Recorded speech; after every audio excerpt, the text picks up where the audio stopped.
तो hi hello. तो आज एक वीडियो बनाता हूँ, ठीक है, जिसमें जितने भी फिज़िक्स में फार्मूलाज है, अपना जे मेंस आ रहा है, ठीक है, बोर्ड्स ख़त्म हो गया होगा, तो जितने भी फिज़िक्स में सारे चैप्टर्स हैं उनका उनका फार्मूला रिवाइज करवा देता हूँ, ठीक है। तो ये इसमें मैं समझाऊंगा नहीं, बस फार्मूला ओवरव्यू दे दूंगा। अभी तो तुम्हें फार्मूला एटलीस्ट सब आना चाहिए, ठीक है। तो एक जगह पे सारा फार्मूलाज है, उसको मैं बस बता दूंगा, थोड़ा मोड़ा डिस्क्राइब कर दूंगा कि ये ऐसे आया है, ठीक है। तो ये रिवीजन पर्पज़ के लिए है, न्यू जिसको कुछ नहीं आता उसके लिए तो नहीं है। तुम्हें पहले पढ़ना है, और अगर फॉर्मूला एक जगह पे रिवाइज करना है तो उसके लिए ही है। तो कौन कौन से चैप्टर्स होंगे एक बार देख लो, ठीक है। तो अगर हम लोग चैप्टर्स के बारे में बात करें तो एक यूनिट डायमेंशन है, रेक्टिलिनियर मोशन है, प्रोजेक्टाइल एंड वेक्टर है, रिलेटिव मोशन है, एनएलएम है, फ्रिक्शन है, WP, circular motion, centre of mass, RBD, मतलब ये पूरा मैकेनिक्स हो गया।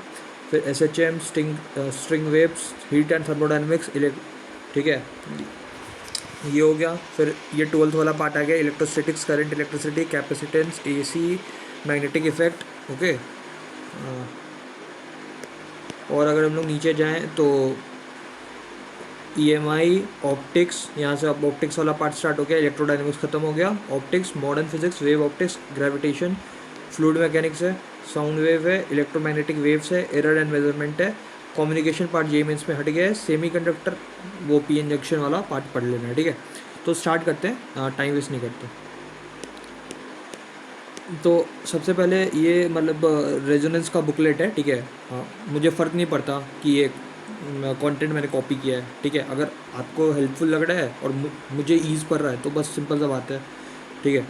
कॉपीराइट आते रहेगा, वैसे भी कौन सा बड़ा सा चैनल है, ठीक है। तो सबसे पहले यूनिट एंड डायमेंशन के बारे में बात करें तो अपना यूनिट देख लो, length, mass, time, electric current, temperature, luminous intensity, amount of substance.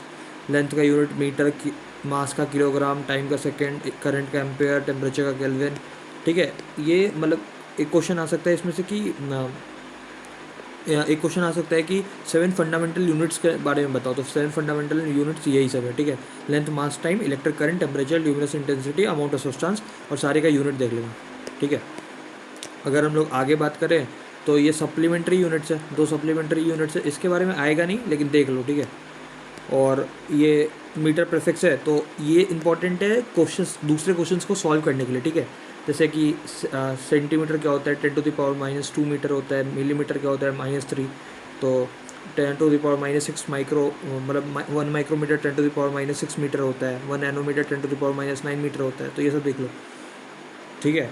तो ये हो गया। और अगर हम लोग बात करें अगर हम लोग बड़े यूनिट में जाएंगे तो वहाँ पे हो जाता है डेका, एक सेकेंड, इसमें ऐसे क्यों हो रहा है, एक सेकेंड। और बड़े वाले यूनिट के बारे में बात करें तो उसमें हो जाता है deca, hecto, kilo, mega, giga, tetra, और एक होता है ऐसे बीटा करके, ठीक है। तो डेका 10⁻, मतलब 1 deca is equal to 10 metre, ठीक है। 1 hectometre is equal to 100 metre, 1 kilogram is equal to, मतलब 1 kilometre is equal to 1000 metre, ठीक है। Deca, hecto, kilo, mega, giga, tera, beta, ठीक है। ये कर सकते हो यार, ठीक है। और मेरे को याद है अगर हम लोग बात करें, यहाँ रेक्टिलिनियर मोशन स्टार्ट हो गया ना, यूनिट डायमेंशन से एक और question, one of type of question होता है जिसमें बोलता है कि कोई भी यूनिट दे देगा, लाइक अगर हम लोग बात करें कोई भी यूनिट का, जैसे ग्रेविटेशनल यूनिट, जो ग्रेविटेशनल कांस्टेंट होता है जी, तो जी का यूनिट क्या होता है, F is equal to G m1m2/r²।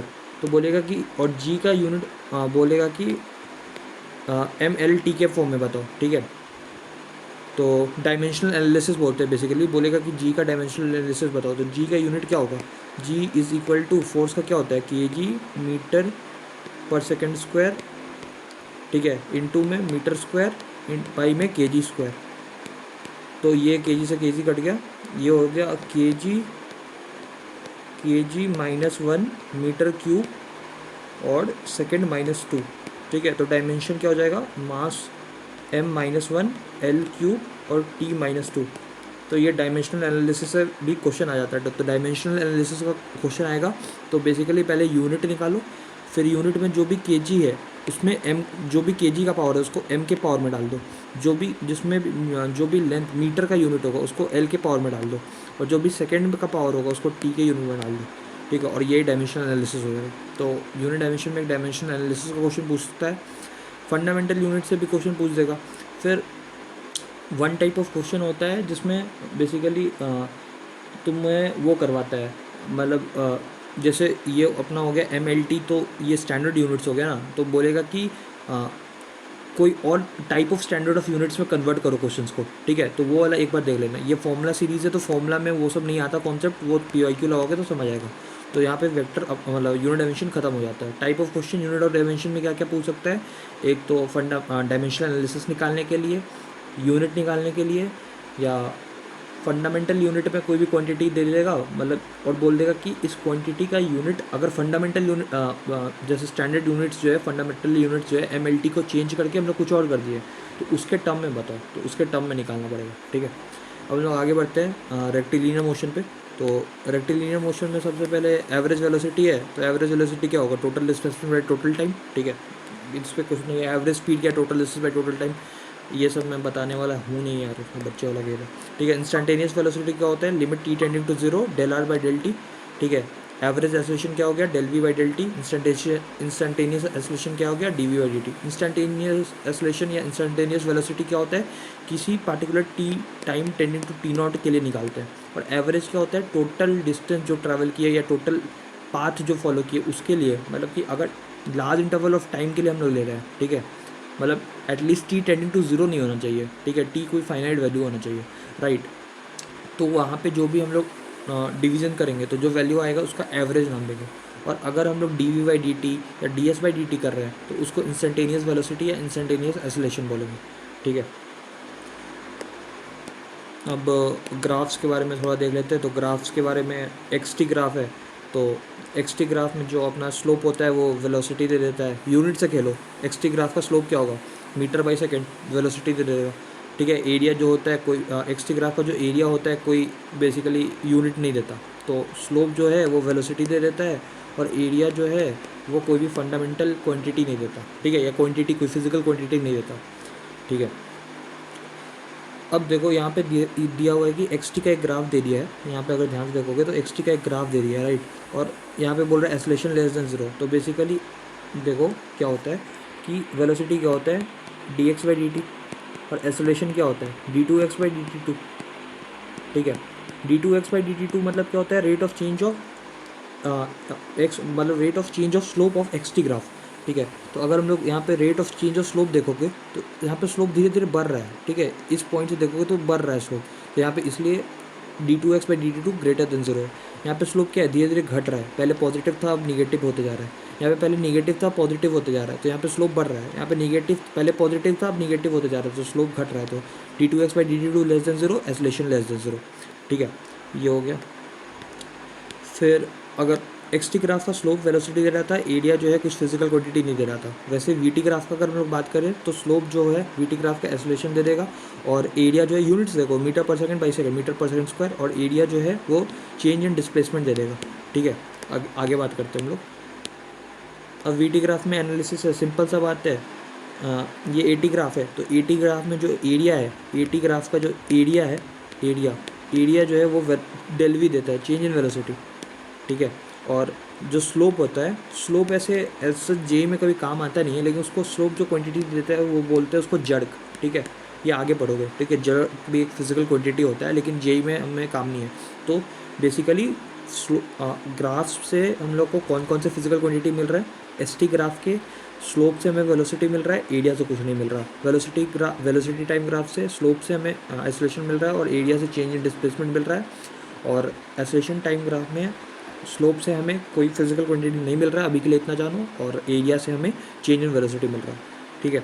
आगे बात करें मैक्सिमम मिनिमा तो dy, ठीक है, ये सब कुछ काम करनी है। इक्वेशन ऑफ मोशन देख लो, तो v equal to u plus AT s equal to UT plus half AT square, ये सब सिंपल है। s equal to VT minus half AT square, ठीक है। v square is equal to u square plus 2as, s is equal to u plus v by 2 into t, Sn is equal to u plus a by 2 into 2n minus 1। तो ये जितने भी है इसमें एक चीज़ बहुत इंपॉर्टेंट है कि एक्सेलरेशन कांस्टेंट होना चाहिए, एक्सेलरेशन टाइम के रिस्पेक्ट में कांस्टेंट होना चाहिए, ठीक है, तभी ये इक्वेशन ऑफ मोशन वैलिड होता है, ठीक है। तो ये सब सिंपल सा है, ठीक है। फिर फॉर फ्रीली फॉलिंग बॉडी तो सिंपल सा है, फ्रीली फॉलिंग बॉडी में कुछ भी नहीं करना, जो ऊपर इक्वेशन ऑफ मोशन है उसमें इनिशियल वेलोसिटी 0 कर देना है, और एक्सेलरेशन का वैल्यू बस ये क्या कहते हैं माइनस जी के इक्वल कर देना, ख़त्म। ठीक है, फिर सारा ये इक्वेशन आ जाएगा नीचे वाला। ठीक है, क्योंकि फ्रीली फॉलिंग बॉडी है तो फ्रीली फॉलिंग बॉडी का हमेशा इनिशियल वेलोसिटी ज़ीरो होता है, और एक्सेलरेशन ड्यू टू ग्रेविटी क्या होता है, माइनस में जी जे कैप होता है, तो एक्सेलरेशन माइनस में जी ले लेंगे और ऊपर वाली इक्वेशन ऑफ मोशन में डाल दो, क्योंकि एज एक्सेलरेशन इज कांस्टेंट हम लोग वो इक्वेशन को यूज़ करोगे तो सारा ये वैल्यूज आ जाएगा। ठीक है, फिर अगर हम लोग प्रोजेक्टाइल मोशन के बारे में बात करें, आई थिंक रेक्टिलिनियर मोशन में कुछ और चीज़ें हो सकती हैं आई गेस। हाँ मतलब एक दो इक्वेशन और जान लो। ठीक है, जैसे कि ए को हम लोग v d v by d x भी लिख सकते हैं। ठीक है, और क्या, मतलब ये एक इम्पॉर्टेंट रिलेशन होता है जब एक्सेलरेशन जो है वो टाइम के साथ वेरी कर रहा है, तो A is equal to v d v by d x.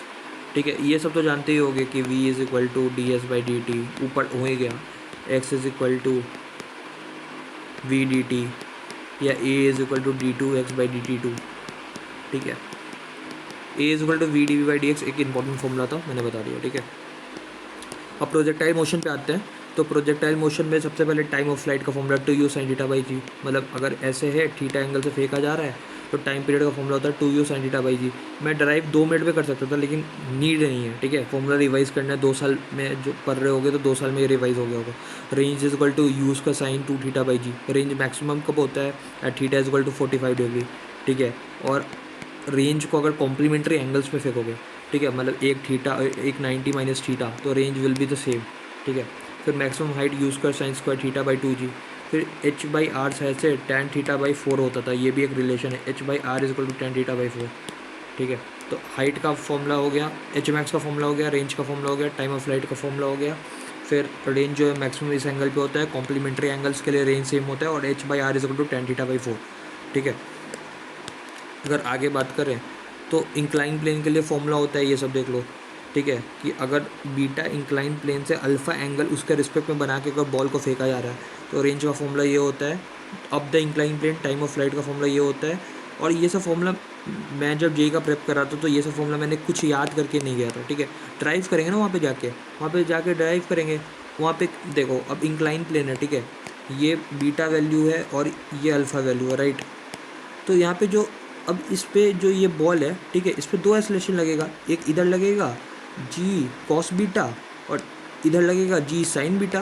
ठीक है, और अब सारा इक्वेशन हम लोग लगाएंगे। ठीक है, प्रोजेक्टाइल मोशन में जो नॉर्मल लगाते थे उसमें, अब इसमें हम लोग निगेटिव एक्स डायरेक्शन में भी लग रहा है, निगेटिव वाई डायरेक्शन में लगा रहा है, तो दोनों हम लोग फॉर्मूला नॉर्मल लगाएंगे। ठीक है, उतना हमें सॉल्व करने आता है, मतलब ये फॉर्मूला याद कर सकते हो तुम, अगर बहुत सारा प्रैक्टिस किया होगा तो ये फॉर्मूला याद भी हो गया होगा। ठीक है,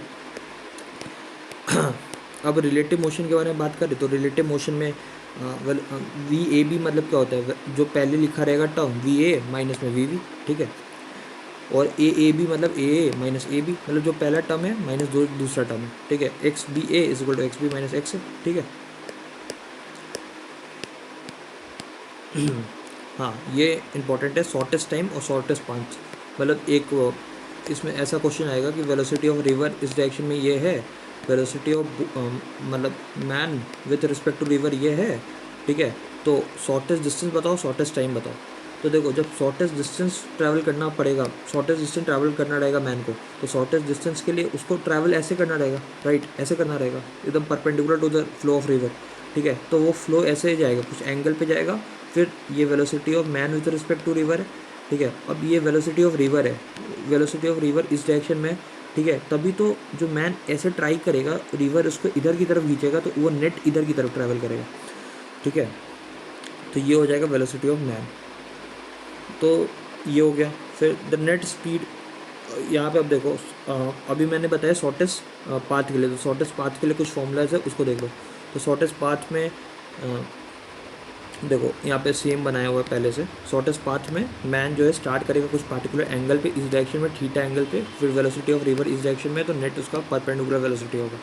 ठीक है, तो अगर वेलोसिटी ऑफ मैन पूछेगा कितना होगा नेट रिवर में, वो होगा velocity of man with respect to river hypotenuse square minus में वेलोसिटी ऑफ रिवर का स्क्वायर, पर मतलब hypotenuse square minus perpendicular square equal to base square.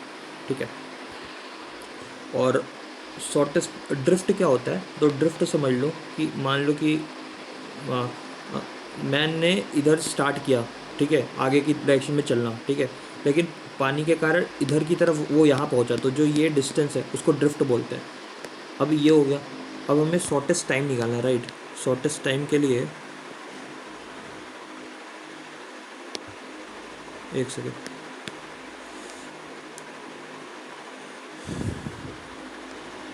Shortest time के लिए क्या करना पड़ेगा? शॉर्टेस्ट टाइम के लिए हमें जो मैन है उसको एकदम सीधे की तरफ चलना पड़ेगा, ठीक है। ये velocity of man with respect to river होगा, वेलोसिटी ऑफ रिवर इस डायरेक्शन में होगा, नेट वेलोसिटी ऑफ मैन इस डायरेक्शन में होगा, ठीक है। वेलोसिटी ऑफ मैन इस डायरेक्शन में होगा, तो ये वहाँ पे वेलोसिटी ऑफ मैन इस टाइम पे हाइपोटेनस बन जाएगा। तो वेलोसिटी ऑफ मैन का वेलोसिटी निकालोगे तो velocity of man with respect to river का स्क्वायर प्लस में वेलोसिटी ऑफ रिवर का स्क्वायर, तो ये हो जाएगा। ये हो गया, ये हो गया, ठीक है। अब इसमें अपना ड्राइव कर लेना, फॉर्मूला देख लो। ये वेलोसिटी ऑफ मैन का दोनों केस में मैंने बता दिया। Drift in the case of shortest path 0 होगा, drift in the case of shortest time कुछ होगा, ठीक है। तो शॉर्टेस्ट टाइम में हमेशा ड्रिफ्ट पूछता है, तो ड्रिफ्ट निकालना पड़ेगा। तो क्या करना पड़ेगा? ड्रिफ्ट के लिए कुछ नहीं करना पड़ता है। ड्रिफ्ट के लिए एक्स इज इक्वल टू जो वेलोसिटी ऑफ रिवर इंटू में टाइम, क्योंकि जो ड्रिफ्ट है वो एक्स डायरेक्शन में आ रहा है और एक्स डायरेक्शन में सिर्फ एक ही वेलोसिटी है जो कि वेलोसिटी ऑफ रिवर है, तो वेलोसिटी ऑफ रिवर इंटू में टाइम, ठीक है। और टाइम कैसे निकालेंगे? तो time is simple, time is equal to जो डिस्टेंस है by speed, speed in perpendicular direction, perpendicular direction में एक ही स्पीड है, velocity of man with respect to river. तो अगर एक्स निकालना है, वेलोसिटी ऑफ रिवर इंटू में distance by velocity of man with respect to river. Okay, आगे बढ़ते हैं। ये सब हो गया। अब देखो यार, ये सब मैं क्या बताऊँ, इतना कम टाइम में मैं बताना बहुत कुछ चाहता हूँ, लेकिन वी हैव टाइम लिमिट, हमें जल्दी जल्दी करना है, ठीक है। तो अब एनएलएम स्टार्ट करते हैं, ठीक है। अब एनएलएम में सबसे पहले अगर बात करें तो from third law of motion, ठीक है। फर्स्ट लॉ सब पता है, लॉ ऑफ इनर्शिया बोलते हैं। Second law F is force is directly proportional to rate of change of momentum बोलते हैं, ठीक है। तो अगर थर्ड लॉ ऑफ मोशन बोलोगे तो बोलते हैं, थर्ड लॉ ऑफ मोशन बोलता है कि इक्वल एंड अपोजिट फोर्स होना, इक्वल फोर्स होना चाहिए, इक्वल फोर्स होना चाहिए, इक्वल फोर्स होना चाहिए, अपोजिट फोर्स होना चाहिए, इक्वल होना चाहिए, अपोजिट होना चाहिए, सेम नेचर का होना चाहिए। कुछ कंडीशंस है, दोनों फोर्स जो है उस दोनों फोर्स का नेचर सेम होना चाहिए, सेम नेचर या हाँ सेम नेचर का होना चाहिए, और अपोजिट होना चाहिए, और इक्वल होना चाहिए, अपोजिट डायरेक्शन में होना चाहिए, सेम नेचर का होना चाहिए, और टू डिफरेंट बॉडीज़ पे लगना चाहिए। ये कंडीशन है थर्ड लॉ ऑफ मोशन का, फोर्स का, टू डिफरेंट बॉडी पे लगना चाहिए। ऐसा नहीं है कि एक्शन भी एक ही बॉडी पे लग रहा है, रिएक्शन भी एक ही बॉडी पे लग रहा है। एक्शन किसी और बॉडी B1 पे लगना चाहिए और रिएक्शन को बॉडी B2 पे लगना चाहिए, राइट।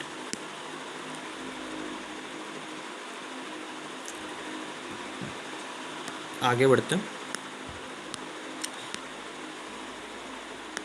अब इधर देखोगे अगर वेइंग मशीन, तो वेइंग मशीन के बारे में दिया हुआ है स्प्रिंग फोर्स के। तो स्प्रिंग फोर्स कितना होता है? Spring force is equal to minus में K into del x, where del x is the change in length of the spring, ठीक है। स्प्रिंग हमेशा रेजिस्ट करता है अपने चेंज में, है ना।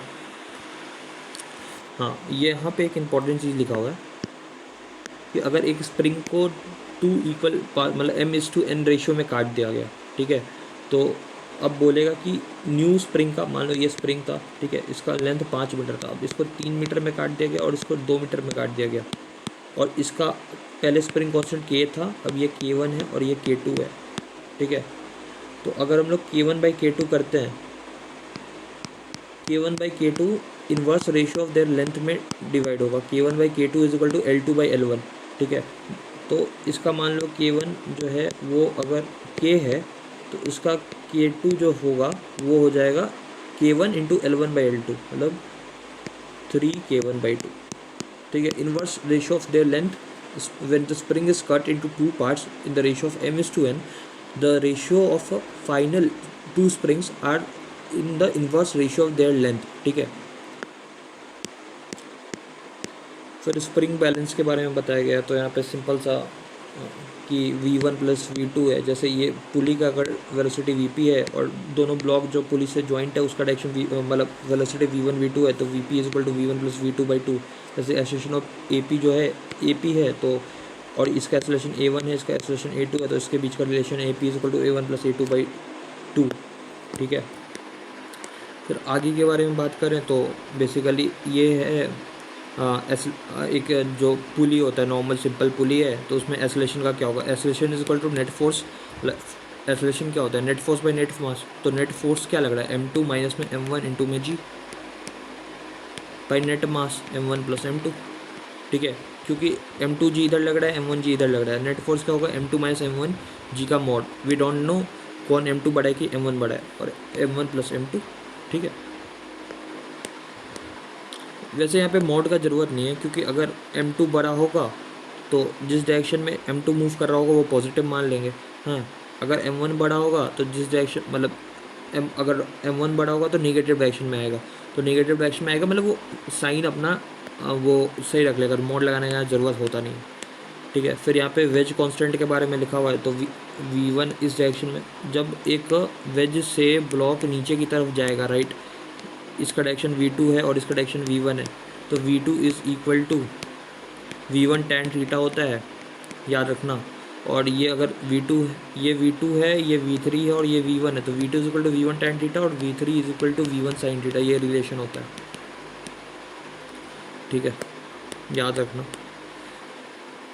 अब कोई ये एक्सपेक्ट नहीं करना कि मैं कहाँ से आया, मैं बता सकता हूँ लेकिन टाइम नहीं है अपने पास, शॉर्ट में रिवाइज़ करना है, ठीक है, 2 घंटे के अंदर में ये सेशन कंप्लीट करना है, ठीक है। अगर हम लोग बात करें आगे का, तो ये है Newton's law for a system of system. तो एफ एक्सटर्नल जो होता है वो होता है summation of mi ai, right. तो अगर n पार्टिकल्स है तो ऐसे लिख देंगे m1 a1 plus m2 a2 mn an तक, ठीक है। ये inertial frame, non inertial frame JEE mains में तो भूल ही जाओ, मतलब आने वाला है, बहुत अच्छा टॉपिक होता है इनर्शियल फ्रेम। मतलब कि अगर हम लोग कोई भी क्वेश्चन सॉल्व कर रहे हैं ना, वो इनर्शियल फ्रेम में बैठ के सॉल्व कर रहे हैं, ठीक है, क्योंकि जो बॉडी है, किसी भी अभी हम लोग क्वेश्चन सॉल्व कर रहे हैं तो उसमें हम लोग बॉडी क्या मान रहे हैं कि बेसिकली जिस फ्रेम से हम लोग ऑब्जर्व कर रहे हैं उसमें हम लोग ये तो नहीं मान रहे हैं कि पहले से उसके पास कुछ एक्सेलरेशन है। हम लोग अगर उस पर अगर एक बॉडी पे कोई फोर्स नहीं लग रहा है, ठीक है, अगर हम लोग उस बॉडी अगर कोई बॉडी को एनालाइज कर रहे हैं, उस पर कोई फोर्स नहीं लग रहा, तो हम लोग क्या बोल रहे हैं कि इस पर इसका एक्सेलरेशन 0 है। तो वैसा फ्रेम, ठीक है, एक ये फ्रेम, इस फ्रेम से हम लोग ऑब्जर्व कर रहे हैं, ये बॉडी है, तो अगर फ्रेम और बॉडी के बीच में नेट एक्सेलरेशन 0 है या कांस्टेंट वेलोसिटी है, ठीक है, तो ये फ्रेम जो है इनर्शियल फ्रेम है, ठीक है। तो जितने भी फिजिक्स में अभी हम लोग न्यूटोनियन फिजिक्स में प्रॉब्लम सॉल्व कर रहे हैं एट दिस लेवल, ठीक है, उन सब में जो फ्रेम ले रहे हैं हम लोग वो इनर्शियल फ्रेम ही ले रहे हैं, ठीक है। फिर एफ सूडो, कभी कभी क्या होता है ना कि जिस फ्रेम से हम लोग ऑब्जर्व कर रहे हैं वो फ्रेम भी मूव करने लगेगा। तो मान लो कि ये बॉडी है, ये फ्रेम से हम लोग ऑब्जर्व कर रहे हैं, ठीक है। अब ये फ्रेम इस डायरेक्शन में 2 मीटर पर सेकंड स्क्वायर से जा रहा है, ठीक है, और यहाँ से ऑब्जर्व कर रहे हैं, तो ये बॉडी रेस्ट पे है, तब भी हमें लगेगा कि ये बॉडी 2 मीटर पर सेकंड स्क्वायर से मूव कर रहा है, क्योंकि जिस फ्रेम पे है वो तो रेस्ट पे ही लगेगा कि यही दूर जा रहा है, राइट। तो एफ सूडो हम लोग लिखेंगे कि एफ सूडो लग रहा है इस पर, एफ सूडो लग रहा है 2 इंटू में मास, मतलब कि mass of the system into acceleration of the frame, ठीक है, ये होता है फॉर्मूला सूडो फोर्स का। और ये माइनस करके हम लोग ऐड ऑन कर देते हैं, मतलब अगर तुम्हें आता होगा तो इतना बता दिया मैंने, तो रिवाइज तो तुम्हारा हो गया होगा ये टॉपिक, ठीक है। अब आगे बात करते हैं फ्रिक्शन के बारे में, राइट। तो फ्रिक्शन में दो तरह का फ्रिक्शन होता है, kinetic friction, static friction. Kinetic friction क्या होता है, जब बॉडी मूव करना लगता है तब देखो इस ग्राफ से तो पूरा फ्रिक्शन का चैप्टर ही खत्म हो जाता है। देखो अगर कोई बॉडी रेस्ट पे है, ठीक है, और अगर उस पर हम लोग एक्सटर्नल फोर्स लगा रहे हैं, राइट, तो जब तक वो बॉडी मूव नहीं करेगा तब तक उस पर स्टैटिक फ्रिक्शन लगेगा। और स्टैटिक फ्रिक्शन क्या होता है ना कि एक कांस्टेंट फोर्स नहीं होता, वो एक्सटर्नल फोर्स के बढ़ने के साथ साथ बढ़ते जाता है, ठीक है। और स्टैटिक फोर्स का एक मैक्सिमम लिमिट होता है, मान लो कि 10 न्यूटन है स्टैटिक फ्रिक्शन का मैक्सिमम, तो जब 1 न्यूटन फोर्स लगेगा तो स्टैटिक फ्रिक्शन 10 न्यूटन नहीं लगेगा, 1 ही न्यूटन लगेगा, ठीक है, क्योंकि स्टैटिक फ्रिक्शन मतलब क्या, स्टैटिक रहेगा बॉडी तभी। अब 1 न्यूटन इधर से लगा रहे हैं, 10 न्यूटन स्टैटिक फ्रिक्शन लगेगा तो बॉडी तो इधर मूव करने लगेगा। लेकिन स्टैटिक फ्रिक्शन क्या है, सेल्फ एडजस्टेबल फोर्स है, एक्सटर्नल फोर्स के अकॉर्डिंग चेंज होता है। तो इसलिए यहाँ पे एक y इक्वल टू एक्स का ग्राफ है, ठीक है, जैसे जैसे अप्लाइड फोर्स बढ़ा रहे हैं वैसे वैसे फ्रिक्शन भी बढ़ रहा है। लेकिन एक पॉइंट के बाद जब अप्लाइड फोर्स और बढ़ाएंगे, ठीक है, तो बॉडी मूव करने लगेगा, ठीक है। और इस पॉइंट को बोलते हैं, यहाँ पे लगता है म्यू एस और एन, और ये मैक्सिमम स्टैटिक फ्रिक्शन होता है, एफ स्टैटिक फ्रिक्शन मैक्सिमम। उसके बाद से जो फ्रिक्शन है वो कांस्टेंट हो जाएगा। और ये जो फ्रिक्शन है, ये वाला पार्ट, इसको काइनेटिक फ्रिक्शन बोलते हैं, इसको स्टैटिक फ्रिक्शन बोलते हैं और इसको लिमिटिंग फ्रिक्शन बोलते हैं, ठीक है। इतना हो गया, पता होगा तुम लोग को। ठीक है। फिर वर्क पावर एनर्जी पे आते हैं, ठीक है। वर्क पावर एनर्जी में work is equal to F dot s होता है, ठीक है, सबको पता है, ठीक है। वर्क इज इक्वल टू ऐसे भी लिखते हैं summation of F I S I, ठीक है, क्योंकि ये स्केलर क्वांटिटी होता है तो हम लोग नॉर्मल समेशन लगा सकते हैं, राइट। अब अगर हम लोग और डिटेल में जाएँ तो ये रिलेशन होता है kinetic energy equal to p square by 2m, p equal to root 2m k. Easy होता है इसका डेरिवेशन, अब क्या ही बताऊँ, half m v square, v मतलब एम से मल्टीप्लाई कर दो ऊपर नीचे तो ये हो जाएगा पी स्क्वायर बाई 2m, तो p is equal to root 2m k M, ठीक है। अब ये ड्राइव नहीं करने जा रहा हूँ मैं, ठीक है, ये सब फॉर्मूला याद कर लेना। u2 minus u1 is equal to F dot d r, ठीक है, पोटेंशियल एनर्जी। अब देखो यहाँ पे कंजर्वेटिव फोर्स जो होता है, फोर्स का फॉर्मूला याद रख लो, कोई भी फोर्स का फॉर्मूला होता है माइनस में d u by D R, conservative force का फॉर्मूला। तो u का इक्वेशन दिया रहेगा x के टर्म में, बोलेगा फोर्स बताओ, और at x is equal to this, at x equal to 5 metre, तो force is equal to minus में d u by d x करना सिंपल सा, और डिफ्रेंशिएट करने के बाद u के इक्वेशन को x का वैल्यू पुट कर देना, वहाँ से फोर्स निकल जाएगा, ठीक है। फिर वर्क एनर्जी थ्योरम क्या बोलता है, वर्क एनर्जी थ्योरम बोलता है कि work done by conservative force plus work done by non conservative force, ठीक है, is equal to change in kinetic energy, या सिंपलर लैंग्वेज बोले is equal sum of all the work done on the body is equal to change in kinetic energy. ये work energy theorem है, ठीक है। तो जितने भी फोर्सेस लग रहे हैं बॉडी पे उन सबका sum of work done is equal to change in kinetic energy of the body, ठीक है। आगे आते हैं तो power is equal to work done by time, power is equal to F dot d s by d t, d s by d t v होता है, F dot we, ठीक है। अब आगे आते हैं, अब सर्कुलर मोशन पे आते हैं। तो सर्कुलर मोशन में सबसे पहले average angular velocity, omega average क्या है, तो omega is equal to del theta by del t, सबको पता है, तो theta 2 minus theta 1 by T2 minus T1, ठीक है। इंस्टेंटेनियस में क्या होगा, डी आ जाता है, एवरेज में क्या आता है, डेल्टा आ जाता है, ठीक है। तो स्मॉल चेंज होगा तो d theta by d t, और अगर लार्ज चेंज होगा तो del theta by del t. हमेशा याद रखना एवरेज वैल्यू जो होता है यहाँ पे स्केलर है, लेकिन इंस्टेंटेनियस वेलोसिटी जो है वो वेक्टर क्वांटिटी है, ठीक है। अगर आगे आते हैं तो एवरेज एंगुलर एक्सेलरेशन है del omega by del t, ठीक है। फिर बेसिकली हम लोग एंगुलर और लीनियर के बीच में, एंगुलर और टेंजेंशियल वेलोसिटी एक्सेलरेशन सबके बीच में रिलेशन होता है, v is equal to r omega, या v is equal to omega cross r, vector के साथ लिखना है तो v is equal to omega cross r, वैसे a is equal to alpha r, ठीक है। ये हो गया, a is equal to d v by d t होता है, ठीक है। तो अगर v is equal to omega r होगा, इसको डिफ्रेंशिएट कर दोगे तो a is equal to alpha r हो जाएगा, alpha is equal to d omega by d t. ये सब आता होगा यार अभी तक तो, ठीक है। फिर अगर कोई बॉडी सर्कल में घूम रहा है तो उस पर दो फोर्स लगता है, एक टेंजेंशियल फोर्स, एक सेंट्रीपिटल फोर्स लगता है, एक टेंजेंशियल फोर्स लगता है, दोनों परपेंडिकुलर डायरेक्शन में होता है। ये जो टेंजेंशियल होता है स्पीड को चेंज करने के लिए होता है, और ये जो सेंट्रीपिटल होता है वो बॉडी को सर्कुलर पाथ पे घुमाने के लिए रिस्पॉन्सिबल होता है। जो ए टेंजेंशियल होता है वो होता है d v by d t, और जो ए सेंट्रीपिटल होता है वो होता है वी स्क्वायर बाई आर, ठीक है। ए सेंट्रीपिटल का डायरेक्शन हमेशा सेंटर के अलॉन्ग होता है, और अगर ए सेंट्रीपिटल जीरो हो गया तो बॉडी सर्कुलर मोशन करना छोड़ देगा, ठीक है। फिर अगर हम लोग एंगुलर एक्सेलरेशन के बारे में बात करें तो alpha is equal to d omega by d t, ये सब तो पता है। ये फॉर्मूला याद कर लेना रेडियस ऑफ कर्वेचर का, ठीक है। वाई का इक्वेशन दे देगा कि इस पाथ के along y is function of x दे देगा, बोलेगा कि इस मतलब कि इस ग्राफ के अलॉन्ग, इस फंक्शन के अलॉन्ग बॉडी घूम रहा है तो उसका रेडियस ऑफ कर्वेचर बताओ, तो उसका डायरेक्ट फॉर्मूला होगा 1 plus d y by d x का होल स्क्वायर की power 3/2 by d two y by d x two, ठीक है। फिर यहाँ पे देखो ठीक है, ये नॉर्मल से इक्वेशन है, यहाँ पे नॉर्मल फोर्स लग रहा है, एक कर्व पाथ में गाड़ी घूम रहा है, तो ये नॉर्मल का डायरेक्शन है, ये एम जी है, और ये एम जी कॉस थीटा है। तो सिंपल सा है, नॉर्मल माइनस में m g cos theta is equal to m v square by r, ठीक है। और अगर हम लोग इधर बात करें तो सिंपल सा इक्वेशंस लिखना है, सॉल्व करना है, normal plus m g cos theta, normal plus sorry m g cos theta minus में normal is equal to m v square by r, है ना। तो यहाँ पे नॉर्मल का वैल्यू आ जाएगा m g cos theta minus में m v square by r, ठीक है। तो नॉर्मल का वैल्यू क्या आएगा, नॉर्मल का वैल्यू आएगा m g cos theta minus m v square by r. और अगर देखो कि जैसे जैसे गाड़ी ऊपर आ रहा है वैसे वैसे थीटा का वैल्यू कम हो रहा है, थीटा का वैल्यू कम हो रहा है मतलब क्या होगा, थीटा का वैल्यू कम हो रहा है मतलब ये ओवरऑल वैल्यू बढ़ रहा है, ठीक है, ये ओवरऑल वैल्यू बढ़ रहा है। ये ओवरऑल वैल्यू बढ़ रहा है, जैसे जैसे थीटा का वैल्यू जैसे जैसे ये ऊपर आएगा, ये थीटा का वैल्यू कम होगा, ये ओवरऑल वैल्यू बढ़ रहा है। तो नॉर्मल का वैल्यू अगर ज़ीरो होना रहेगा वो नीचे हो जाएगा, ठीक है। नॉर्मल का वैल्यू जीरो होना रहेगा तो नीचे हो जाएगा, ऊपर जैसे जैसे आ रहा है उसका ज़ीरो होने का प्रोबेबिलिटी घटते ही जा रहा है, ठीक है।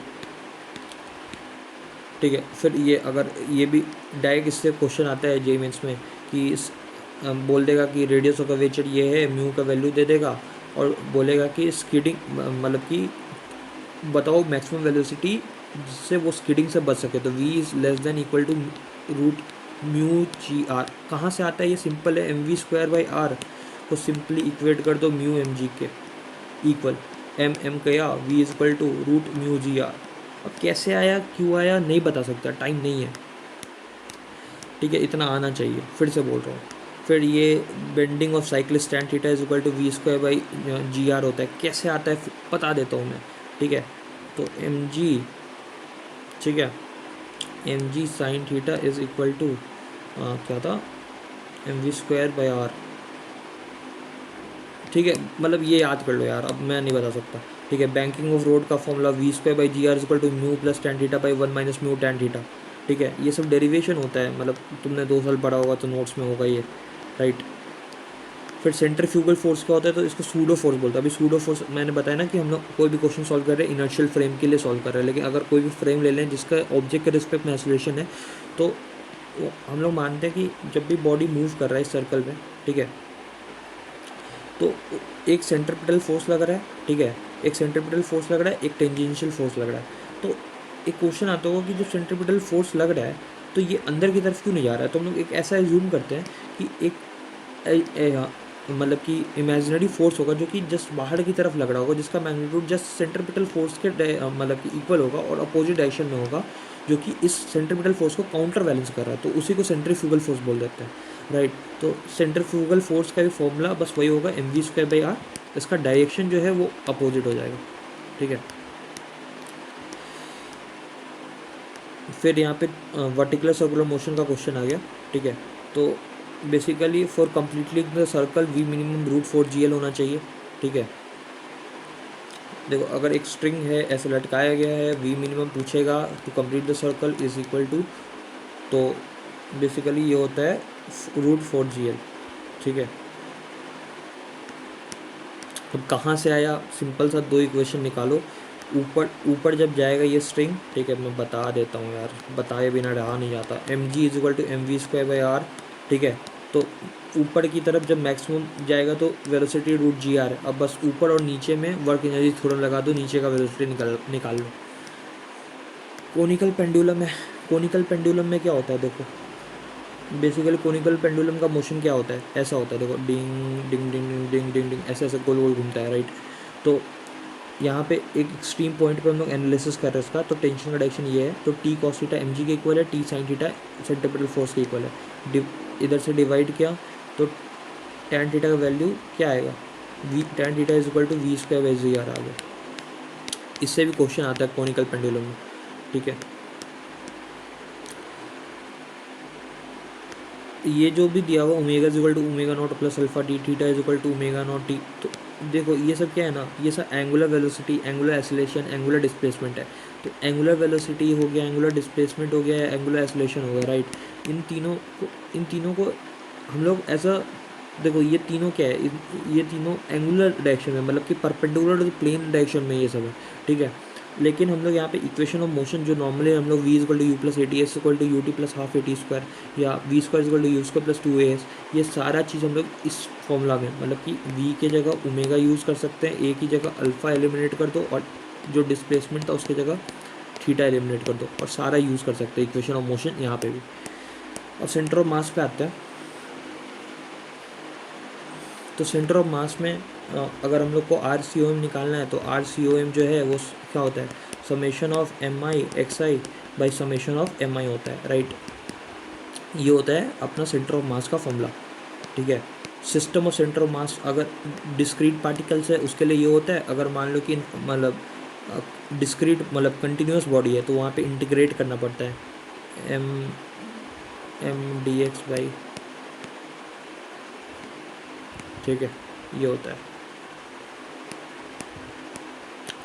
फिर देखो यहाँ पे बता ही दिया है समेशन ऑफ, सॉरी हाँ ठीक है, m d x by summation of d m. ठीक है, अगर दो बॉडी है ऐसे M1 है और ये M2 है, ठीक है, तो अगर मान लो कि M1 से दूर निकालना है तो यहाँ से मान लो डिस्टेंस L1 है, यहाँ से डिस्टेंस L2 है, तो M1 से कितना दूर सेंटर ऑफ मास है, तो M1 को एज मतलब M1 का मास लो, उसको जितना मान लो कि L1 डिस्टेंस मान लो कि तो अगर हमें L1 निकालना है, ठीक है, तो क्या करेंगे, मतलब L1 निकालना है, मतलब क्या, M1 से कितना दूर सेंटर ऑफ मास है ये निकालना है, तो M1 इंटू में टोटल लेंथ जो डिस्टेंस है by M1 plus M2। L2 निकालना है, मतलब M2 से कितना दूर है, तो M2 इंटू में total length by total mass M1 plus M2। तो अगर ध्यान से देखोगे L1 बाई L2 जो है वो M2 बाई M1 आ रहा है। ठीक है, तो सेंटर ऑफ मास जो है, ठीक है, सेंटर ऑफ मास का रेशियो, ठीक है, M1 और M2 से inverse ratio of their masses है। ठीक है, तो अगर L1 ज़्यादा है तो M1 को कम होना पड़ेगा। ठीक है, मतलब कि इससे पता चल रहा है कि अगर M1 हल्का है तो L1 उससे दूर होगा, M2 हल्का है तो L2 उससे दूर होगा। तो heavier the body of mass nearer the centre of mass of the system. ठीक है, फिर अब यहाँ पे कुछ बेसिकली स्टैंडर्ड डायग्राम्स, स्टैंडर्ड चीज़ें जो क्वेश्चन में डायरेक्ट यूज़ होगा उसका सेंटर ऑफ मास लिखा हुआ है। ठीक है, तो अगर हम लोग बात करें ट्रायंगल, तो उसका सेंटर ऑफ मास उसके सेंट्रॉइड पे होता है। तो अगर ट्रायंगल का हाइट h है तो बेस से h/3 ऊपर सेंटर ऑफ मास होगा। ठीक है, सेमी सर्कुलर रिंग में 2r/पाई बेस से ऊपर रहेगा अगर radius of the circle r है। ठीक है, एक सेमी सर्कुलर डिस्क में 4r/3 पाई, एक हेमिस्फेरिकल सेल में r/2। ठीक है, सॉलिड स्फीयर में यहाँ पे कुछ गड़बड़ लग रहा है, 3r/8, 3r/8, हाँ ठीक है, सॉलिड हेमिस्फीयर में 3r/8 चेक कर लेना, मेरे को थोड़ा डाउट लग रहा है। ठीक है, फिर एक सॉलिड कोन होता है, हॉलो कोन होता है। तो सॉलिड कोन में h/4 फ्रॉम द बेस और हॉलो कोन में h/3 फ्रॉम द बेस। ठीक है, तो क्या क्या है, हॉलो कोन में h/3, सॉलिड कोन में h/4, सॉलिड स्फीयर में 3r/8, हेमिस्फेरिकल सेल में r/2, सेमी सर्कुलर डिस्क पे 4r/3 पाई, सेमी सर्कुलर रिंग में 2r/पाई। ठीक है, और ट्रायंगुलर प्लेट में h/3। ये स्टैंडर्ड चीज़ें हैं, इनको याद कर लो। ठीक है, याद हो गया होगा, इन सारे का डेरिवेशन करवाया जाता है, अगर अच्छे से पढ़े होगे तो एक एक का डेरिवेशन होता है। ठीक है, तो XUM है, XUM क्या किया था, summation of MI/XI by summation of MI। अब इसको डिफ्रेंशिएट कर दो, इधर भी डिफ्रेंशिएट कर दो, तो VCUM निकल जाएगा M1V1 plus M2 V2 plus M3V3 by summation of सब मास। ठीक है, फिर उसको डिफ्रेंशिएट कर दो तो ACUM M1A1 plus M2 A2 plus M3A3 ऐसे हो जाएगा। राइट, ये हो गया। फिर इम्पल्स क्या होगा, अगर large for small interval of time पे लगेगा तो J is equal to F/dt हो जाता है। ठीक है, तो ये इम्पल्स हो गया। फिर यहाँ पे कुछ वो चीज़ें हैं, like E is equal to 1, E is equal to 0, E less greater than 0, less than 1। ठीक है, तो ये इसको इलास्टिक ऑफ इसको बोलते हैं कोफिशिएंट ऑफ रेस्टिट्यूशन। राइट, तो ये E का वैल्यू होता है velocity of separation by velocity of approach. ठीक है, तो E कब 1 होता है, E 1 जब होता है तब हम लोग बोलते हैं कि परफेक्टली इलास्टिक कोलिजन हुआ है। E 0 हो गया तो परफेक्टली इन इलास्टिक कोलिजन हुआ है। और E greater than 0 less than 1 है तो लाइक इसको बोलते हैं इन इलास्टिक कोलिजन। ये इन इलास्टिक कोलिजन, ये परफेक्टली इन इलास्टिक कोलिजन, ये परफेक्टली इलास्टिक कोलिजन। ठीक है, ये हो गया, ये हो गया। अब इस पर बहुत सारे क्वेश्चंस बनते हैं। ठीक है, अब क्या बोलूँ, जैसे कुछ क्वेश्चन बता देता हूँ कि अगर मान लो कि ये V1 वेलोसिटी से आके टकराया, ये थीटा एंगल है और इस सरफेस का E है, तो ये तो सेम रहेगा। जो पैरेलल वेलोसिटी होता है प्लेन के वो तो सेम ही रहता है, लेकिन जो परपेंडिकुलर वाला होता है, ठीक है, इसका दो कंपोनेंट होगा ना, ये वाला जो पहले P1 cos थीटा था परपेंडिकुलर, अब जब लौटेगा तो ये EV cos थीटा हो जाएगा, मतलब E से मल्टीप्लाई हो जाएगा, क्योंकि वेलोसिटी ऑफ सेपरेशन क्या है, E times velocity of approach है। ठीक है, और ये जो वेलोसिटी है वो परपेंडिकुलर टू द सरफेस वाला है, तो ये होता है EV साइन, मतलब सॉरी cos थीटा। तो फाइनल वेलोसिटी ऊपर के डायरेक्शन में EV cos थीटा हो जाएगा, इधर के डायरेक्शन में सेम रहेगा V cos थीटा। सॉरी यहाँ पे हो जाएगा v sin थीटा, क्योंकि थीटा हमने ये माना है, यूजुअली बुक्स में तुम थीटा ये देखोगे। रिजिड बॉडी, तो अगर रिजिड बॉडी में बात करें तो एक सेकंड, रिजिड बॉडी में बात करें तो type of motion in the rigid body होता है। तो एक होता है प्योर ट्रांसलेशन मोशन, मतलब सिर्फ एक डायरेक्शन में वेलोसिटी होता है। प्योर रोटेशन मोशन मतलब कि बॉडी फिक्स है, एक एक्सिस के अलॉन्ग घूम रहा है, ठीक है। और कंबाइंड मतलब कि गोल गोल घूमते घूमते आगे की तरफ जा रहा है, घूमते घूमते आगे की तरफ जा रहा है, जैसे व्हील मूव करता है वैसे, ठीक है।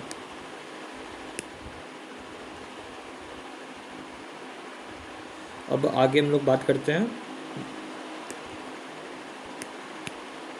Moment of inertia. तो moment of inertia is equal to summation of mi/ri square, ठीक है, where r is the distance of mass m particle from there मतलब from their axis of rotation. मान लो कि ये एक्सिस ऑफ रोटेशन है, ये m1 है, ये m2 है। m1 से डिस्टेंस x1 है, m2 से डिस्टेंस x2 है, तो इसका मोमेंट ऑफ इनर्शिया हो जाएगा m1 x1 square plus m2 x2 square, ठीक है। तो ये सब का सम कर दोगे, डिस्क्रीट बॉडी है mn तक, तो my summation of mi/ri square, ठीक है। कंटिन्यूस बॉडी में जस्ट इंटीग्रेट कर देते हैं dm r स्क्वायर, ठीक है। फिर अगर बॉडी लैमिना है, मतलब 2D ऑब्जेक्ट है, ठीक है। 2D ऑब्जेक्ट मतलब कि कैसे बताऊँ, मतलब 2D ऑब्जेक्ट मतलब जो एक प्लेन में एग्जिस्ट करता है, ठीक है। क्या 2D एक क्या एक क्यूब 2D ऑब्जेक्ट है? नहीं, तो ये क्यूब के लिए नहीं लगेगा, ठीक है। लेकिन एक सर्कल के लिए ये वैलिड है। ये दोनों जो है परपेंडिकुलर एक्सिस थ्योरम और पैरेलल एक्सिस थ्योरम। तो परपेंडिकुलर एक्सिस थ्योरम बोलता है कि मान लो कि ये एक सर्कल है, तो उसका आई एक्स के अलॉन्ग हमें मोमेंट ऑफ इनर्शिया पता है, आई वाई के अलॉन्ग पता है, आई जेड एक्सिस के अलॉन्ग निकालना है, तो I z is equal to just I x plus I Y.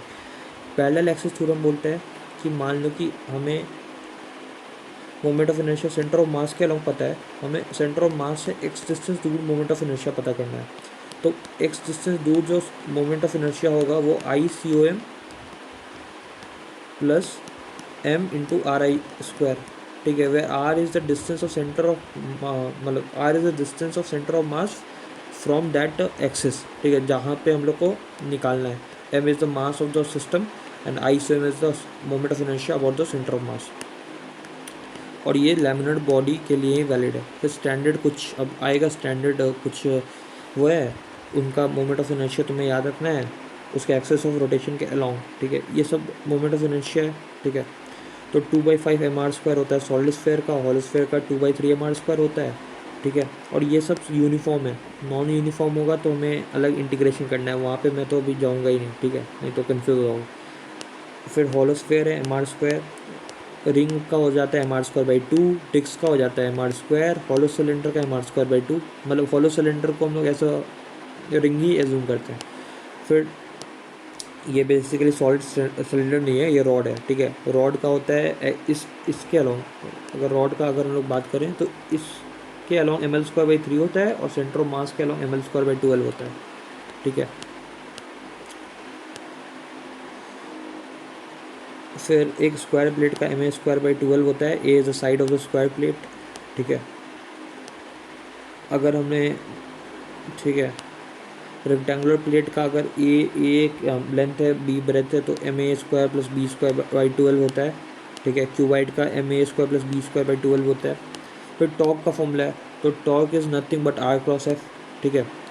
r is the distance between the axis of rotation and force. मान लो फोर्स p पॉइंट पे लग रहा है और एक्सिस ऑफ रोटेशन q है, तो distance between this is r, this is force, तो टॉर्क का फॉर्मूला हो जाएगा rf साइन थीटा, ठीक है। और टॉर्क का डायरेक्शन क्या होता है? Perpendicular force and the surface of the body, mutual दोनों से परपेंडिकुलर होता है, क्योंकि हम लोग क्रॉस प्रोडक्ट ले रहे हैं ना, ठीक है। अब टॉर्क इज इक्वल टू, एक रिलेशन होता है torque is equal to I alpha, right, ये पता ही होगा तुम्हें, ठीक है। फिर कोई भी बॉडी होता है उसके पास दो एनर्जी होता है, एक होता है रोटेशन, मतलब दो काइनेटिक एनर्जी होता है, रोटेशनल काइनेटिक एनर्जी और translational kinetic energy. Rotational kinetic energy को हाफ आई ओमेगा स्क्वायर के टर्म्स में लिखते हैं, और जो ट्रांसलेशनल काइनेटिक एनर्जी होता है उसको हाफ एम वी स्क्वायर के टर्म में लिखते हैं, ठीक है। Half I omega square plus half m v square is the net kinetic energy of the body which is doing complete rotational translational motion, ठीक है। फिर रोटेशनल इक्विलिब्रियम, तो रोटेशनल इक्विलिब्रियम में नेट फोर्स भी जीरो करना है, net torque भी zero करना है, ठीक है। फिर एंगुलर मोमेंटम, तो एंगुलर मोमेंटम जो होता है वो होता है L इज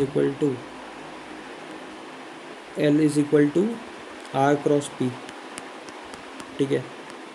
ये लीनियर मोमेंटम है, ये एंगुलर मोमेंटम है, जस्ट आर क्रॉस पी कर दोगे तो एंगुलर मोमेंटम हो जाएगा। और I is equal to l d I by d t होता है, ये भी पता कर लो, I is equal to l d I by d T. फिर अगर बेसिकली जैसे हम लोग न्यूटन्स लॉज ऑफ मोशन पढ़ते थे कि अगर एफ नेट ज़ीरो होता था तो मोमेंटम कंजर्व रहता था, राइट, मोमेंटम कंजर्व रखते थे, डेल पी ज़ीरो होता था जब एक्सटर्नल फोर्स ज़ीरो होता था। यहाँ पे अगर एक्सटर्नल टॉर्क और एक्सटर्नल फोर्स दोनों ज़ीरो रहेगा, मतलब कि बॉडी पूरी तरह से इक्विलिब्रियम में है, तो वहाँ पे हम लोग एंगुलर मोमेंटम कंजर्व कराएंगे, एंगुलर मोमेंटम कंजर्व करवाएंगे, ठीक है। फिर इम्पल्स ऑफ द टॉर्क, ये सब ठीक है यार, अब क्या बताऊँ। देखो जो टोटल काइनेटिक एनर्जी होता है, एक होता है ट्रांसलेशन के लिए, एक होता है रोटेशनल के लिए, दोनों का सम जो होता है नेट काइनेटिक एनर्जी आता है। अब एसएचएम मैं सोच रहा हूँ कि नेक्स्ट में पढ़ाता हूँ, ठीक है, क्योंकि एसएचएम थोड़ा अब यहाँ पे मैकेनिक्स खत्म हो गया, जो 11th वाले पार्ट में लोग स्टार्टिंग में पढ़ते हैं मैकेनिक्स, वो यहाँ पे ख़त्म हो जाता है। तो एक नेक्स्ट पार्ट लाऊंगा, पार्ट 2, जिसमें वो करूँगा, और पार्ट 3 में इलेक्ट्रोडायनेमिक्स और मॉडर्न इलेक्ट्रोडायनेमिक्स कर लेंगे पार्ट 3 में, और पार्ट 2 में एसएचएम ऑप्टिक्स का पार्ट और मॉडर्न फिजिक्स वाला पार्ट वो कर लेंगे, और पार्ट 3 में इलेक्ट्रोडायनेमिक्स खत्म कर देंगे। तो ये अपना कौन कौन से चैप्टर खत्म हो गए यहाँ पे।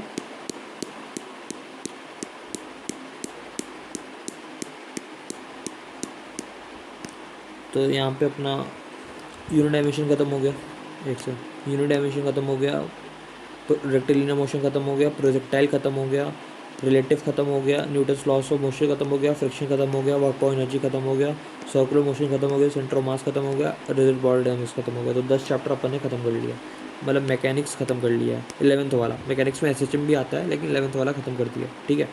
तो कीप वॉचिंग टीपीपी, ठीक है। एक और पार्ट 2 बनाऊंगा जिसमें एसएचएम ऑप्टिक्स ला दूंगा, और पार्ट 3 में इलेक्ट्रोडायनेमिक्स ला दूंगा, ठीक है, ठीक है। पार्ट 2 में एसएचएम, मॉडर्न फिजिक्स और ऑप्टिक्स वाला पार्ट, और पार्ट 3 में इलेक्ट्रोडायनेमिक्स, और इधर अपना मैकेनिक्स खत्म हो गया। चलो बाय, पढ़ते रहो।